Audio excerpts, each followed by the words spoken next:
Hello and welcome everyone. In today's video I will show you how to add photos on Tinder. To do this it's very simple. You have just to go to Tinder app and after that go and click on profile on the bottom right of the screen, and after that go and click on edit profile, and as you can see here the first option is media. So to do this, you have just to click on the plus button like this. Or if you already want to change one of your pictures, you have to click on the pen icon next to the picture and choose if you want to replace the photo from your gallery like this, or you want to just like to take another picture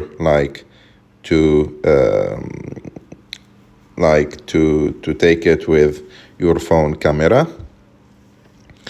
And if you want to add a new one, you have to click on the plus, and after that you can click on photo selector or upload from your library, and they will give you your library to choose your picture, and that's it. And after you complete, you have to click on the icon on the top right of the screen to save, and that's it.